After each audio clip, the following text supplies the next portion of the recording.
خدا باپ بیٹے روح القدس کے نام میں آمین۔ کلام کی سنگت میں ریورنڈ فادر ڈاکٹر اسٹیفن صدیق کی جانب سے آپ سب کو سلام عرض ہے۔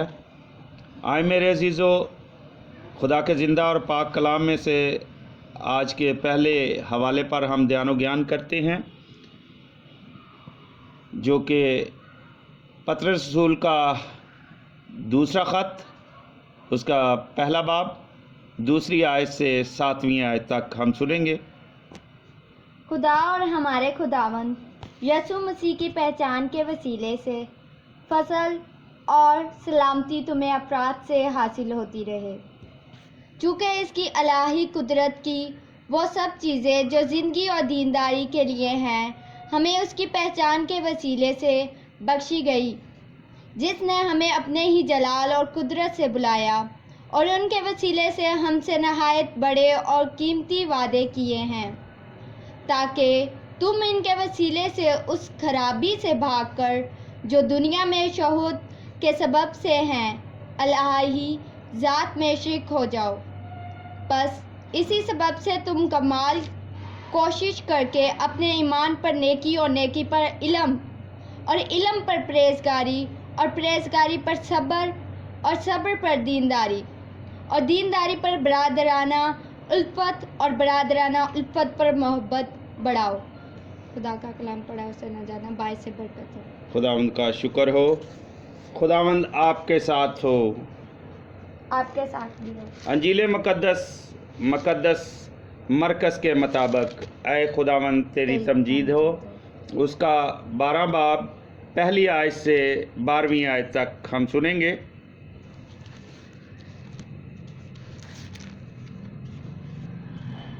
پھر وہ ان سے تمثیلوں میں بات کرنے لگا کہ ایک شخص نے طاقستان لگایا اور اس کے چاروں طرف احاطہ گھیرا اور کھود کر کولو گاڑا اور برج بنایا اور اسے اجارہ داروں کو اجارہ پر دے کر غیر ملک میں چلا گیا۔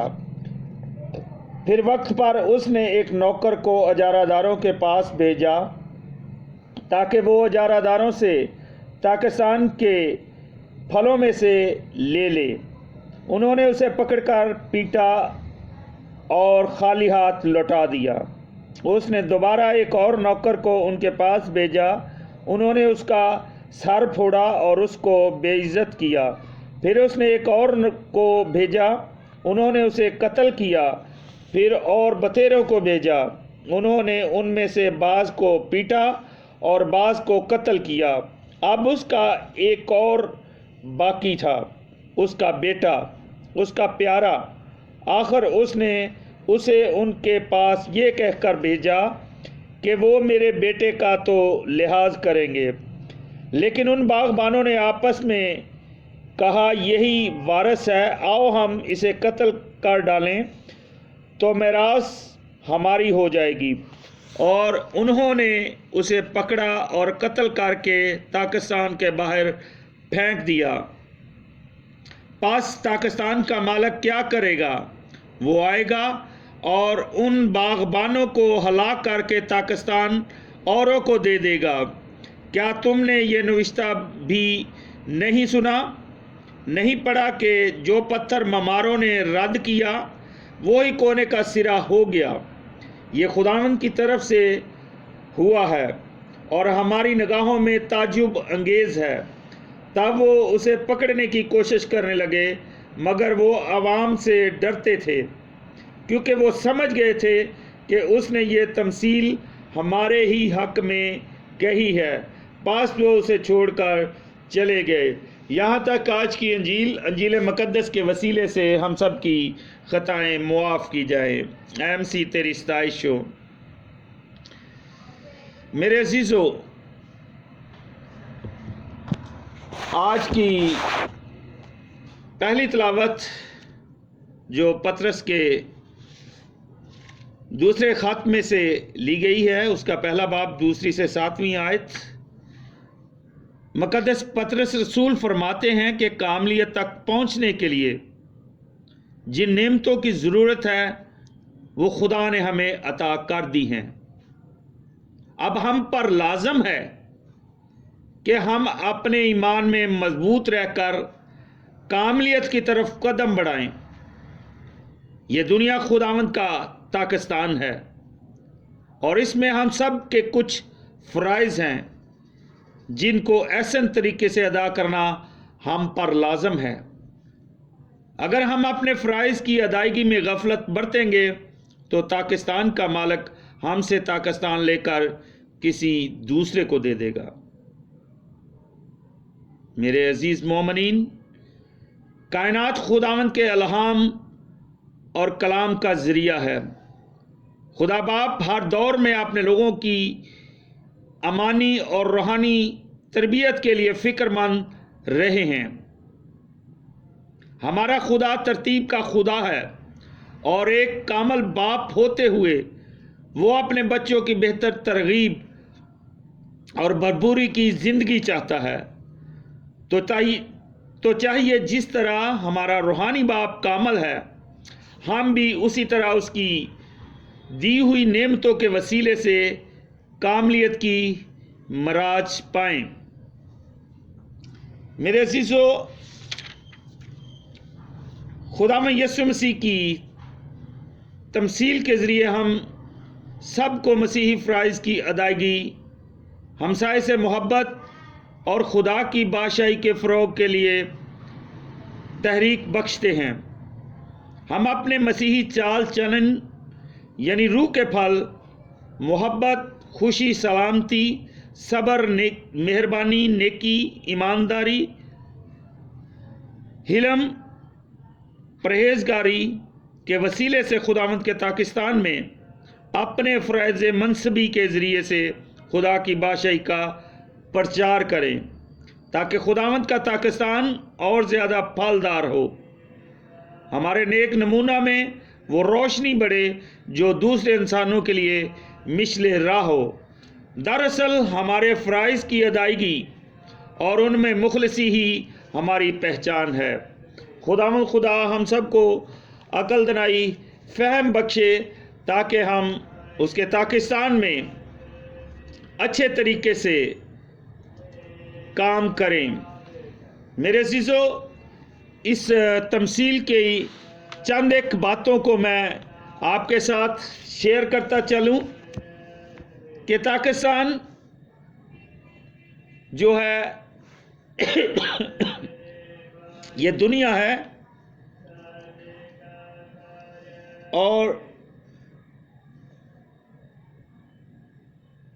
مالک جو ہے وہ خدا ہے، اور بعض لوگوں کے مطابق پاکستان اسرائیل ہے۔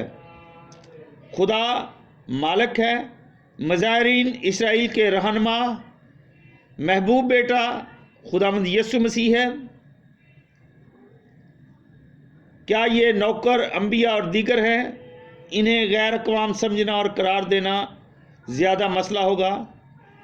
اس تمثیل کے دیگر امور، احاطہ، کولو اور برج کی کوئی تشبیہی اہمیت نہیں ہے، اور یہ کہ یسوع نے یہ تمثیل اسی تشکیل میں سنائی کہ اسے کئی علماء کئی بنیادوں کی وجہ سے تسلیم نہیں کرتے۔ اپنی موت کا پیشگی علم اور کھلے عام المسیح ہونے کے دعوے، یروشلم کی تباہی اور غیر اقوام میں بشارت کی خدمت کے ممکنہ اشارے اور اس میں تشبیہات، لیکن یہ کہنا کہ یہ صرف تالیف کی گئی ہے یہ بھی خام خیالی ہے۔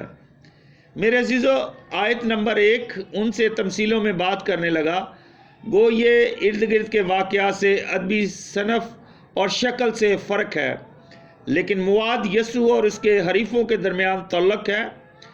یہاں تمثیلوں یعنی جمع کے باوجود صرف ایک ہی تمثیل ہے۔ پاکستان لگایا۔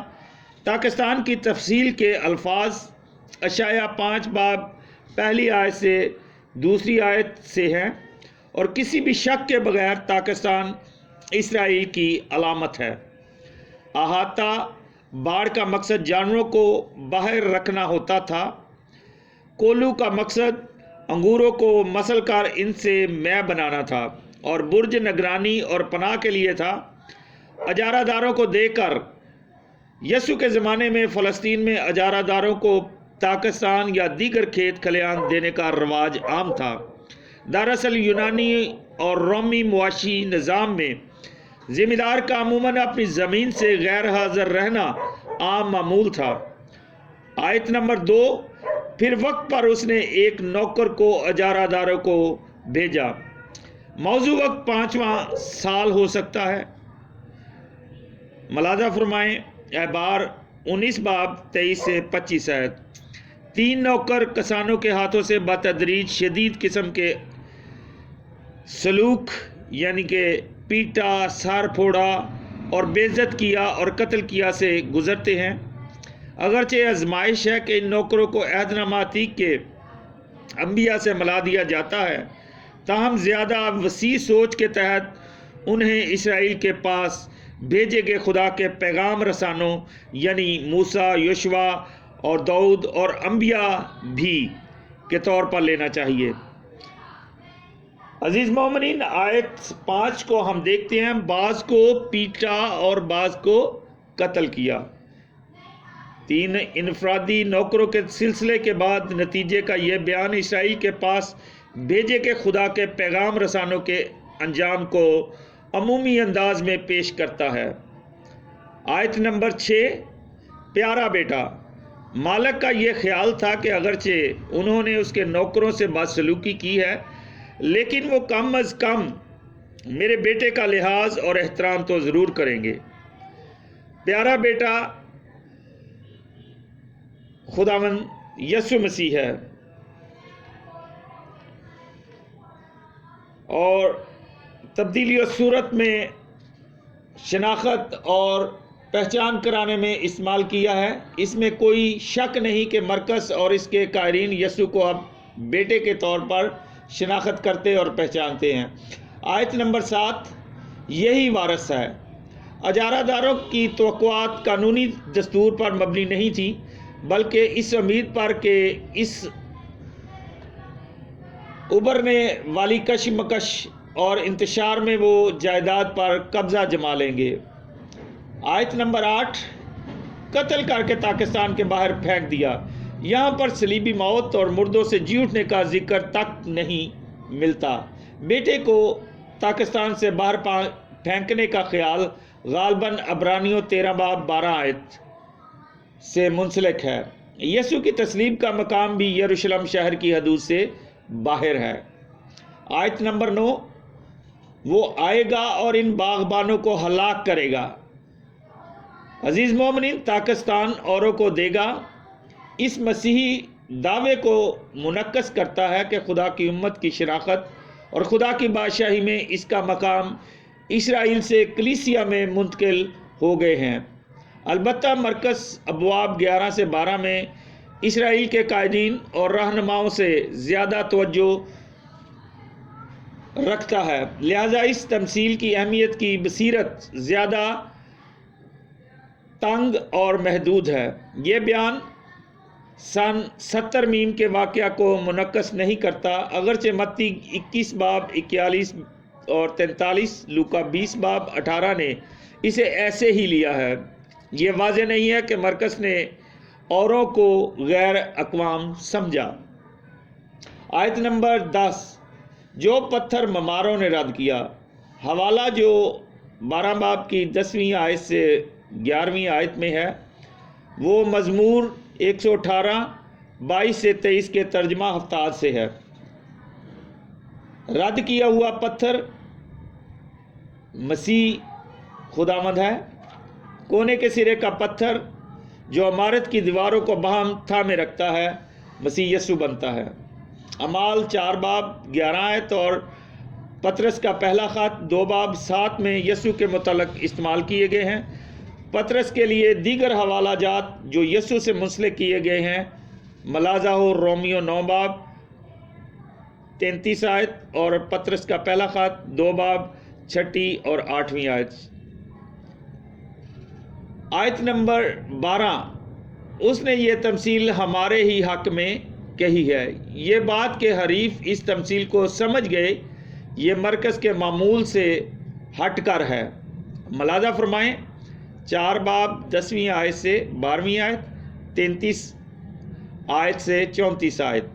یہ خاتمہ تنازع اور مباحثے کے واقعات کے لیے مخصوص ہے جن میں یسوع کے دشمن یہ بھانپتے ہیں کہ یسوع نے انہیں مات کر دیا ہے. سو میرے عزیزو، خداوند کے حضور دعا کریں کہ خداوند خدا ہم سب کو اپنے زندہ کلام کو پڑھنے، سننے اور اس پر عمل کرنے کی توفیق عطا فرمائے، تاکہ خدا کے پاکستان میں ہم بہتر سے بہتر طریقے سے کام کر سکیں. خداوند ہم سب کے ساتھ عبدالآباد رہے. آمین. آئیں میرے عزیزو، ہم مل کر وہی دعا کریں جو خداوند یسوع مسیح نے خود ہمیں سکھائی ہے. اے ہمارے باپ، تو جو آسمان پر ہے، تیرا نام پاک مانا جائے، تیری بادشاہی آئے، تیری مرضی جیسے آسمان پر پوری ہوتی ہے زمین پر بھی ہو. ہمارے روز کی روٹی آج ہمیں دے، اور جس طرح ہم اپنے قرض داروں کو بخشتے ہیں، تو ہمارے قرض ہمیں بخش، ہمیں آزمائش میں نہ پڑنے دے بلکہ برائی سے بچا، کیونکہ بادشاہت، قدرت اور جلال ہمیشہ تیرا ہے. آمین. سلام مریم، پر فضل خداوند تیرے ساتھ ہے، تو عورتوں میں سے مبارک ہے، مبارک ہے تیرے پیٹ کا پھل یسوع. اے مقدسہ مریم، خداوند کی ماں، ہم گنہگاروں کے واسطے دعا کر اب اور ہماری موت کے وقت. آمین. جلال باپ، بیٹے، روح القدس کا ہو، جیسا کہ ابتدا میں تھا، اب اور ہمیشہ ہوگا. آمین. اب ہمارے خداوند یسوع مسیح کا فضل، خدا باپ کی محبت، رفاقت اور شراکت اب سے لے کر ہمیشہ تک عبدالآباد آپ سب کے ساتھ ہوتی رہے. عبادت ہو چکی، صلح اور سلامتی میں رہیں اور خداوند کی خوشخبری دوسروں تک پہنچائیں. آمین. خدا باپ، بیٹے، روح القدس کے نام سے. آمین. میرے عزیزو، آپ سے ریکویسٹ ہے کہ ہمارے اس چینل کو لائک کریں، سبسکرائب کریں. اگر آپ نے پہلے سبسکرائب نہیں کیا، اپنے عزیز و اقارب کے ساتھ شیئر کریں، تاکہ خداوند یسوع مسیح کے کلام کو دوسروں تک پھیلانے میں آپ ہمارے ساتھی بن سکیں. خدا ہم سب کو اپنے نام کو عزت اور جلال دینے کے لیے استعمال کرے. آمین.